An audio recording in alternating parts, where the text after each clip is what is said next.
시청자 여러분 안녕하십니까. 이제 5월 19일 이른 아침입니다. 전업견의 안보정론을 시작하겠습니다.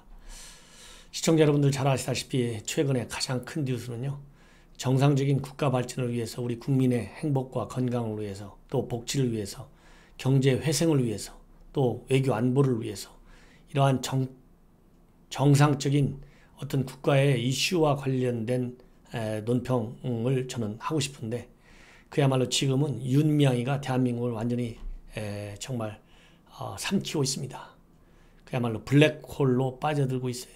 그래서 윤미향 시청자 여러분들께서 얼마나 깊이 있게 알고 계신지는 잘 모르겠지만은, 우리 시청자 여러분들께서도 이러한 윤미향 사태의 심각성을 깨닫고 윤미향 문제에 관해서 좀 더 깊이 있게 아실 필요가 있을 것 같습니다. 그렇기 때문에 어떻게 보면 참 비생산적인 이런 방송은 안 해야 되는데, 어쩔 수 없이 한 번 더 또 윤미향 사건을 짚어보지 않을 수 없습니다. 이 윤미향 사건이 일파만파 퍼지는 이유는 진실된 해명과 사과 이런 것이 전혀 없이 제2의 조국임에 틀림없어요. 일선에서는 최순실하고 같은 거 아니냐 이런 얘기까지 지금 나오고 있어요. 그래서 여러 가지 지금 문제점들이 제기되고 있는데, 특히 안성 쉼터 문제에서 집중적으로 문제가 제기되다가, 최근에는 윤미향이가 경매로 산 아파트에 관해서도 지금 많은 의문이 제기되고 있습니다. 그래서 어떤 의문과 해명이 있는지 간략하게 시청자 여러분들의 이해를 돕기 위해서 제가 간략하고 짧게 설명을 해드리겠습니다. 먼저 마포에서 살려다가 이 안성으로 이 위안부 쉼터를 바꿨는데, 장소 변경한 이유, 지금 제가 말씀드린 점은 해명과 의문점입니다. 윤미향은 본래 10억 원으로서는 서울서 건물을 구입할 수가 없다. 그래서 이 마포 이 선상동에 있는 단독 선상동에 있는 그 여러 건물들을 알아봤는데 못 구했다는 거 아니에요. 그래서 갑자기 안성으로 가게 됐다. 그리고 안성에서 산 것도 싸지도 않고 비싸지도 않게 적절하게 샀다. 이렇게 얘기를 하고 있거든요. 그런데 의문점은 마포구 성산동의 단독 다가구 주택의 77%가 10억 원이 안 된다고 합니다. 그리고 이 안성의 그 쉼터도 약 1km만 떨어져 있으면 그 당시에 7억 5천 주고 샀는데 2억 원짜리 건물들이 좀 있다고 그래요. 이런 것만 보더라도 엉터리 가격으로 샀다. 그래서 다운 계약이 아니라 업 계약을 한 것이 아니냐. 그러니까 실제 매매한 것보다 더 높은 가격에 산 것처럼 해서 그 차액을 어떻게 썼는지가 이제 검찰 수사를 통해서 밝혀져야 될 것 같습니다. 그 다음에 이제 조금 전에도 말씀드렸지만은, 이렇게 윤미향이의 업계약서를 썼는데 과연 이 업계약서를 쓰게 된 의도, 그리고 그 차액의 사용처, 이런 것들이 나오게 되면 이것이 단순한 횡령인지 아니면 정자법 위반인지도 검찰 수사를 통해서 밝혀져야 된다. 그리고 세 번째로는 윤미향 측에서는 사업 집행 한정 기간이 있었기 때문에 그 안에 예산을 집행하려다가 안성까지 가게 됐다. 왜냐하면 기간이 지금 촉박하다 이거죠. 한정이 되어 있으니까. 그런데 공동모금회 측 얘기로는 2017년도까지만 하면 되는 사업이지 그렇게 서두를 필요가 없었다. 그리고 부지 선정에 영향을 미칠 정도로 그렇게 압박한 적도 없다. 왜냐하면 윤미향이는 공동모금회 측에서 빨리 집행하라겠다, 이런 또 해명을 한 바가 있거든요. 그런데 현대중공업에서 받은 기부금은 2013년도에 들어왔습니다. 그렇기 때문에 그렇게 서두를 이유도 없었던 것이죠. 그 다음에 쉼터 운영 중에 또는 쉼터를 조성할 때 기부금을 수령한 문제와 관련해서 정의연 측에서는 공동모금회가 사업을 꼭 추진하면 좋겠다는 의견이었기 때문에 이렇게 쉼터를 운영했다, 그렇게 얘기를 하고 있지만, 공동모금회 쪽 의견을 보면 정대의 의사를 존중해서 진행하게 된 것이다, 이렇게 나오고 있어요. 참 이렇게 거짓말을 잘하고 있으니. 그리고 이 경매로 구입하게 된 그 아파트, 돈이 어디서 나왔는가에 관해서 처음에는 자기가 살던 아파트를 팔아서 나왔다, 이렇게 얘기를 하다가 이게 또 사실 아닌 걸로 밝혀지니까 적금을 깨서 그 경매 대금을 지불했다. 이렇게 얘기를 하면서 이 7, 8년 전 일이라서 기억이 정확하지 못했다. 이렇게 해명을 하고 있습니다. 자, 또 되게 이해할 수 없는 거는요. 이 정대협, 정의연 이 사업과 관련해서 돈을 기부금을 지급해준 공동모금회 측에서는 이 사업평가를 2015년에 한번 했다고 합니다. 사업평가는 C학점, 그 다음에 회계 문제는 F학점을 맞았대요. 이러고서도 그냥 넘겼으니 얼마나 기가 막힌 일이냐. 이렇게 지금 나오고 있고요. 또 하나 이제 있을 수 없는 일 중에 하나는 바로 윤미향의 남편입니다. 잘 아시다시피 수원 지역 신문, 수원 시민신문의 대표이자 기자였지 않습니까?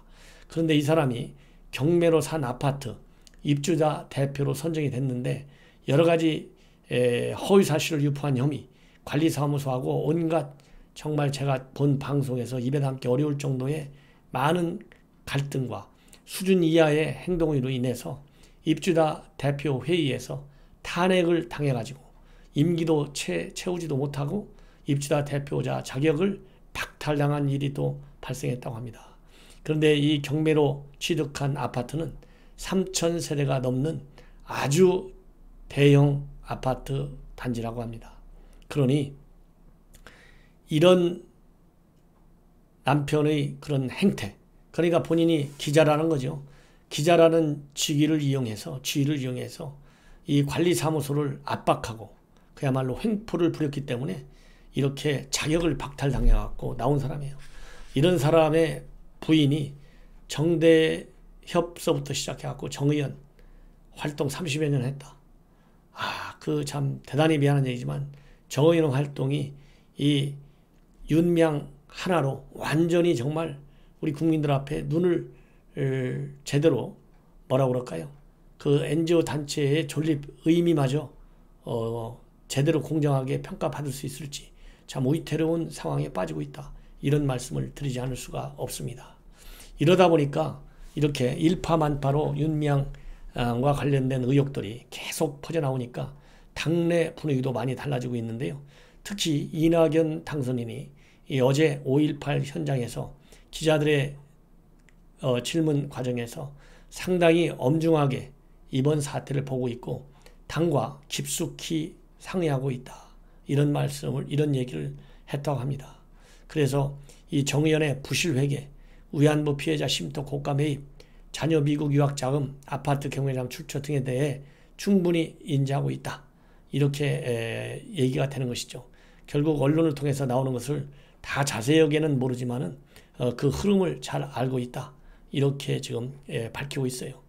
그리고 제일 세게 지금 윤미향을 감쌌던 김태년, 그 다음에 김두관 이런 사람들도 슬슬 꼬리를 좀 내리는 것 같습니다. 지금 김두관 의원도 12일, 13일, 14일 계속해서 윤미향을 두둔하고 그야말로 정의연을 두둔하는데 앞장서 왔는데 어제부터는 15일부터는 말을 아끼고 있다고 합니다. 잘못하다가는 엄호에 나섰다가 역풍 맞을 것을 우려하는 것이죠.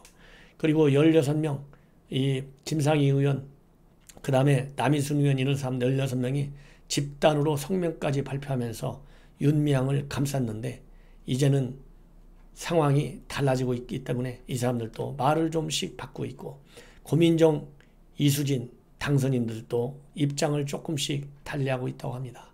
본인들이 살아야 되겠다는 생각으로 바뀌는 것 같습니다. 본래는 소장파 의원들 김혜영이라든가 의원이라든가 박용진, 조응천 이런 사람들이 윤미향 그냥 넘어가서는 안 된다. 이런 비판적 시각을 가졌는데 점점 이러한 비판적 시각을 갖는 의원들이 늘어나가고 있다고 그래요. 이러다 보니까 검찰의 수사 방향도 달라지고 있습니다. 본래 검찰은 서부지검에서 직접 수사를 하지 않고 관할 경찰에서 수사를 하도록 지휘만 하려고 했는데 방금 나온 뉴스에 의하면 검찰도 이제 서부지검에서 직접 수사한다고 합니다. 그래서 형사4부 공정거래법 위반 또 경제범죄 전담부인데요. 형사4부에는 최지석 부장판사, 부장검사하고 검사 4명이 배치되어 있는데 서부지검에서 직접 검사를 수사를 하기로 방향을 틀었다고 그래요. 이 이유는 바로 증거인멸의 우려가 상당히 크다. 왜냐하면 이미 수원시민신문에서는 2013년도 11월에 쉼터 관련 기사를 했는데 이 기사를 최근에 삭제하고 또 윤미향 당선인이 사용하던 블로그와 트위터도 최근에 차단 상태로 전환됐다고 해요. 이러다 보니까 증거인멸 우려가 상당히 컸기 때문에 검찰에서 직접 수사하는 걸로 바뀌었고, 이거는 최초 고발 후 7일 만에 검찰이 직접 수사로 바뀌었다고 그러는데요. 참고로 작년 조국 수사 때는 압수수색은 시민단체 고발이 있은 지 길게는 19일, 짧게는 4일 만에 이루어졌다고 그래요. 이런 것들이 이제 윤미향의 사퇴 아니면 제명과 같은 징계, 이런 거하고 과연 어떻게 서로 영향을 줄 것인지 이제 우리가 살펴봐야 되는데, 제가 보기에는 검찰이 직접 수사한 걸로 볼 때 결국은 지난번에 조국 여러분들 아시지 않습니까? 검찰의 수사에도 막론하고 계속해서 장관직 한 달여 한 40일 가까이 있다가 내려왔지 않습니까? 제가 보기에는 윤미향 더 망신당하기 전에 사퇴하는 길이 옳은 길이고, 징계까지 가기 전에 자발적으로 뭐라고 그럴까요? 당적을 박탈당하기 전에 당에서 탈당하는 것이 낫겠다, 이런 말씀을 드립니다. 국민을 무서워할 줄 아는 공직자가 되기를 바람하지 않고, 민주당도 마찬가지입니다. 여야를 떠나서 이렇게 정의원을 더 이상 욕되게 하지 않도록 윤미향 당선인 적절한 거기에 상응하는 조치를 당 차원에서 빨리 취하는 것이 당에 대한 국민의 신망, 신뢰를 저버리지 않는 일이다, 이런 말씀을 드립니다. 시청자 여러분 대단히 감사드리고 제 방송 많은 성원을 부탁드립니다. 대단히 고맙습니다.